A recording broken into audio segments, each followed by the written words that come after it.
I suppose I should have gone in for a few minutes, but I just couldn't do it.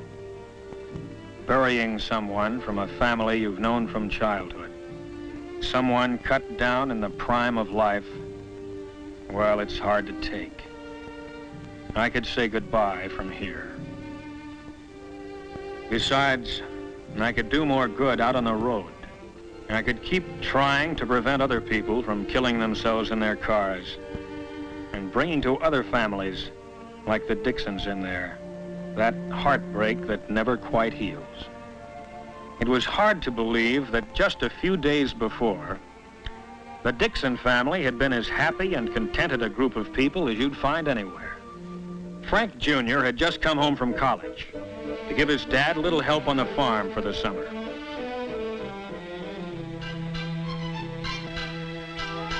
He was a chip off the old block, studying scientific agriculture at school and getting ready to follow in his dad's footsteps. Frank's girl, Betty Hutchins, had been waiting for him, of course. Everyone knew they'd be getting married before too long. Mr. Dixon's new tractor had just arrived down at the Union Pacific freight station, and they all went down to inspect it. Frank's kid brother, Alan, had just taken his driving test a week before. Alan sure wanted to drive his dad's new tractor, but until he actually received the license, Dad Dixon wasn't letting him on the highway, not even on a tractor.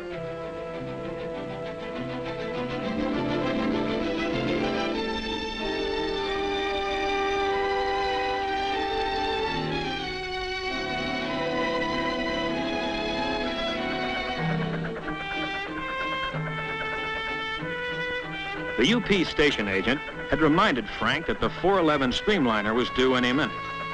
And of course, with Betty there, he wasn't taking chances anyway. If everyone was that careful all the time, well, a lot of people in the cemeteries would be alive today.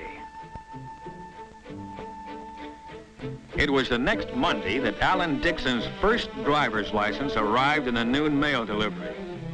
Boy, was he proud of that license. He couldn't wait to show it to his brother. After all, your first license is sort of a milestone.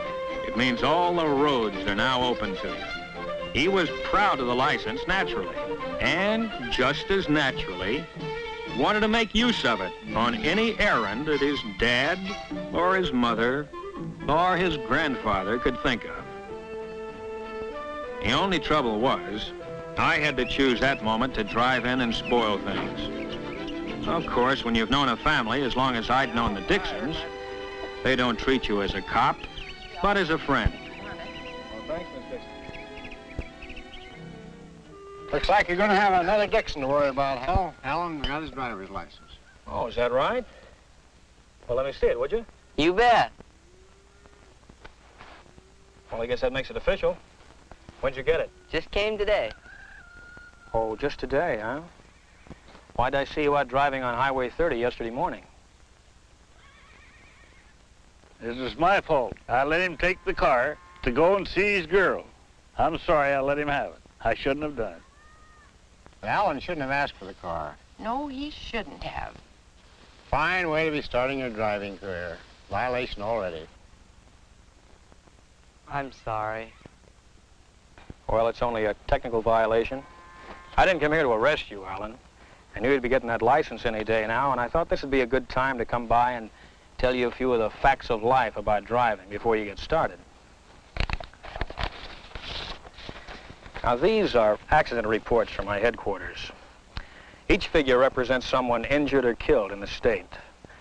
On city streets, farm roads, highways, and railroad crossings. All the facts and figures are here. Well, some of them you've read about in the papers. Big, spectacular crashes caused by terrific speed, or drunk driving, or some other form of what I call near insanity. But most people only squeeze the law a little, at stop signs, in restricted speed zones and the like. Little violations that most people get away with time after time. Maybe getting a ticket or a warning like Frank Jr. did, but without getting hurt. But those little violations, those little chances you take day by day, that's where you start playing roulette with your life. You're taking a big gamble with your life when you violate a no passing line on the road. You're taking a big chance on the car in front when you follow too closely at highway speeds. Maybe a man will do these things 100 times in perfect safety. Squeeze the law and nothing happens. But don't forget that other law, the law of averages. Sooner or later, it catches up with you. Now, this accident was number 1 for the driver involved. First one he'd ever had. But it was his last one, too. He took one little chance too many. Frank is taking too many chances in his car. Oh, he'll be all right. Won't he, Al? He'll be all right if he takes to heart what I told him about signs. Signs of life. That's what stop signs and all the other road signs really are. And missing one of them as you drive along, or just ignoring it, well, that's one of those little things that kills people. Wherever there's a hazard on the road, there's usually a sign to tell you about it, like a curve warning, or a right-of-way sign, narrow bridge, signals ahead, do not enter, no passing, and many others. But for too many drivers, a stop sign like this, for example, has no importance unless they can see cars crossing the road ahead right now. A school crossing sign. For some drivers, seems to mean little or nothing, unless there are children actually crossing the street at that moment. As for railroad crossings, some drivers act as if the warning signs and tracks don't even exist, unless there's a streamliner passing by right in front of them. And even then, hard as it is to believe, there are many accidents where the driver ran past 3 warning signs and straight into the side of a moving train. It has happened in broad daylight, but it happens even more often at night. That's when the warning sign, the signal, the crossbuck are really your signs of life. Yes, the sign is still there, but you have to be twice as alert to see it. If you hadn't seen the signs, this train might come as a surprise to you.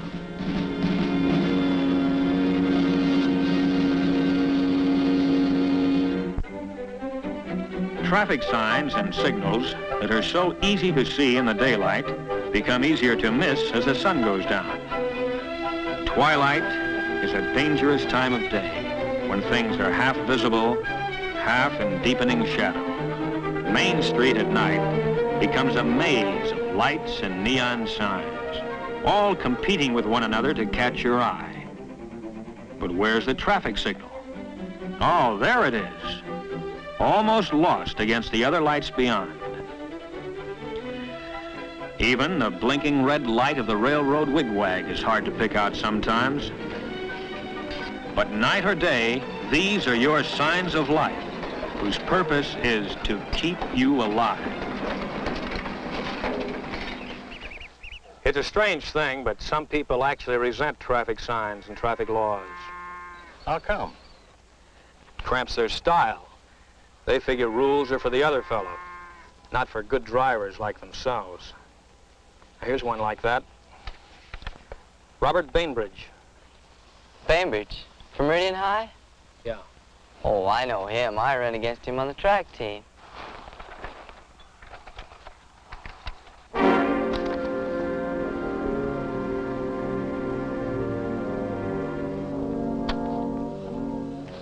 I knew him.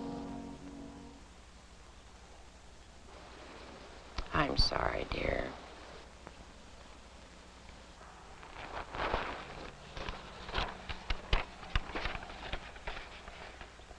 Robert Bainbridge, age 17. Occupation, student. Place of accident, Lone Tree Road near Meridian. Date, June 2nd. Time, 4:17. Weather clear and dry.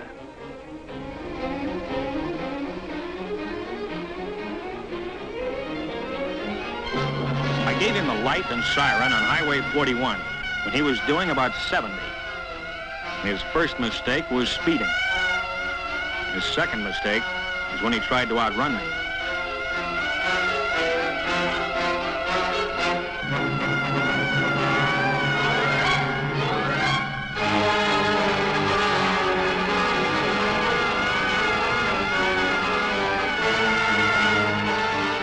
Then he turned off into Lone Tree Road. That was his third mistake. I didn't chase him on that gravel road. I didn't want him to keep up that speed on such a treacherous footing. I just followed along without the flasher or siren, hoping he'd realize what he was doing before it was too late. I lost sight of him around a turn. He took it way too fast for gravel.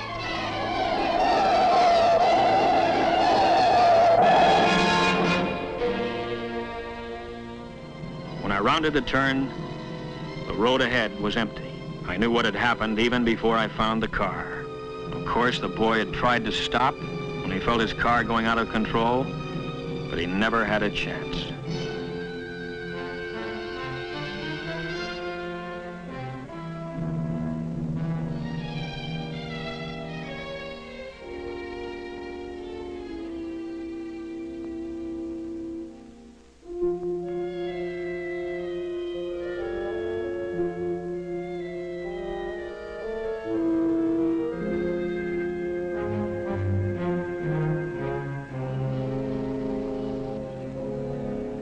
I can't understand it.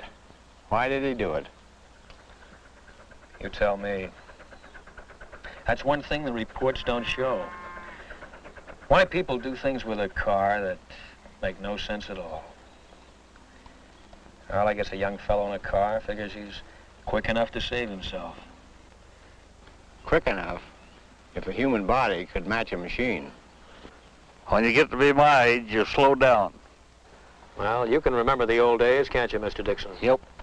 When a tandem bicycle wasn't just a showpiece for an old-timers' day celebration, but a real, honest-to-goodness means of transportation.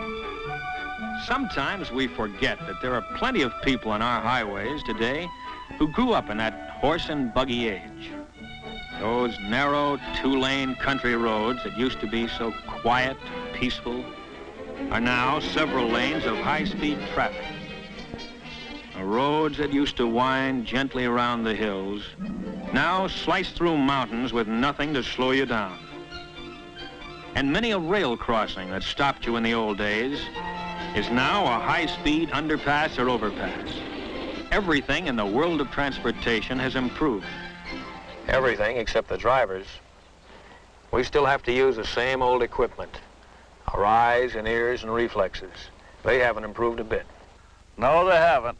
When I was a kid, I run 100 yards in 11 seconds. Yeah, he used to run me down in about 3 jumps. No, Gaff? 11.5. That's faster than I ever ran it in. Well, point is, Alan, you have to face a much greater danger on the road than your grandfather did, with no better equipment. No better personal equipment, that is. Oh, the highways and the cars are better and faster, of course, and that's where the danger is. Yes, danger. Even with sensible, safe-driving people on a highway as smooth as silk, with no traffic lights and no intersections to worry about. You might wonder, where is the danger we keep talking about? Well, here's one danger: fatigue. On long trips, fatigue is a big hazard. You should stop at least once every hour. Get out, stretch your legs, get those cobwebs out of your head. Weariness slows down your reactions, and at 60 miles an hour or better, you can't afford it.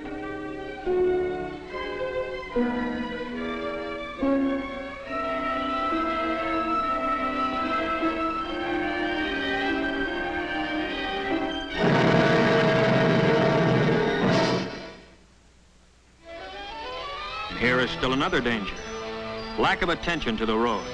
Sure, it's an open highway. Maybe there aren't many cars, but it only takes 2 to tango. 40% of all expressway accidents involve a car that is already stopped. On the road, part way on, or not far enough off. This is an invitation to disaster.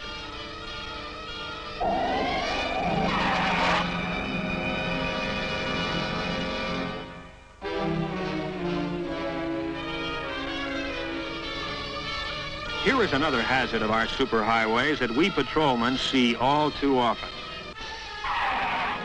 Every time you have to hit your brakes hard, ask yourself, why weren't you ready for the danger that suddenly developed? The parked car that suddenly pulls out without looking is always sudden, of course, and always surprising. The man who decides at the last moment to make a turn. The entering car that fails to yield the right of way. Well, sure, the other fellow's often wrong, and if he causes a crash, it's all his fault. But you may be dead just the same. In a lot of accidents, it's pretty hard to tell just who is to blame, isn't it, Hal? Impossible to tell sometimes. But there's one kind of accident where there's never a single doubt. What's that? At a railroad crossing. Yep, the train sure has the right-of-way. You know, the railroad's been here for almost 4 generations. Every farm family in these parts uses the railroad to ship their crops. We all like to ride the trains. But why is it so many people don't see the trains at the crossings?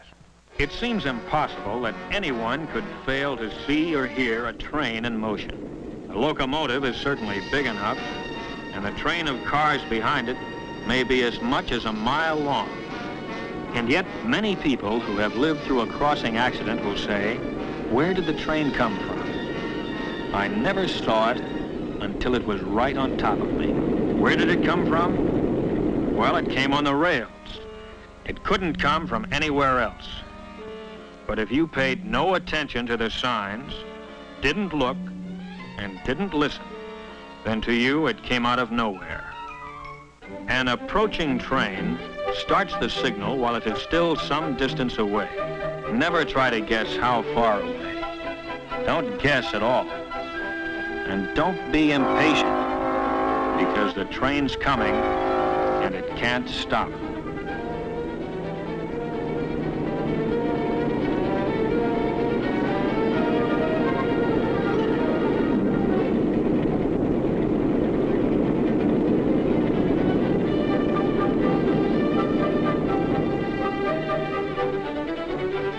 Any signal in action means that a condition of fatal danger exists at this moment, at this crossing.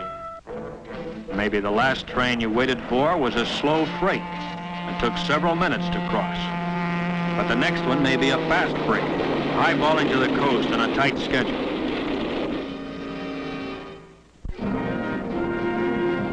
Remember that many freight trains today are faster than passenger trains of 15 years ago. Many crossings have more than one set of tracks, each one a separate hazard. When you cross, make sure all tracks are clear. Yes, don't let a double track double-cross you. Stop, look, and listen, the crossbuck says.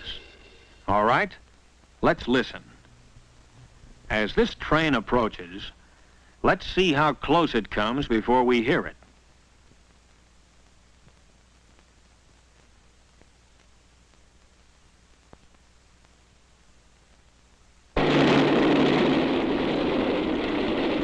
Now, where did that train come from?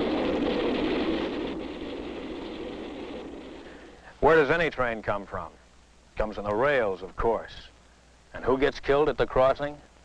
Someone who's crossed that same track at the same place 1,000 times before. But just one time, he didn't look. One time is all it takes.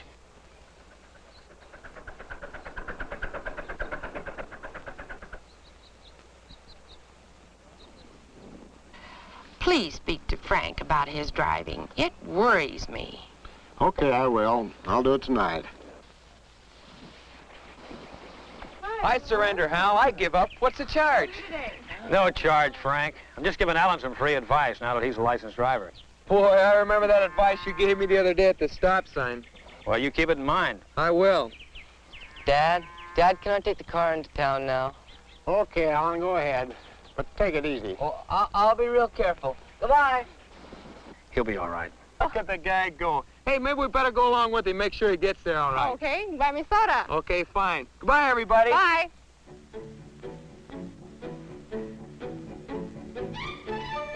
So, there went Alan with his new driver's license, and Frank and Betty right behind, on as nice a summer day as you could wish for.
Why don't they look, Ralph?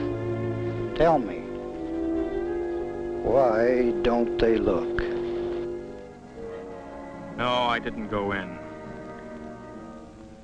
Burying someone like young Frank Dixon is too hard to take.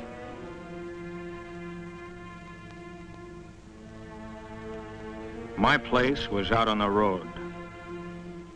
Out on the road, I could at least try to keep other people from killing themselves in their cars. So if the next car I stop happens to be yours, don't tell me you were only speeding a little, only breaking the law a little, only doing something a little bit wrong. Save that for somebody else, brother, because I see too many little follies that end up with someone a little bit dead.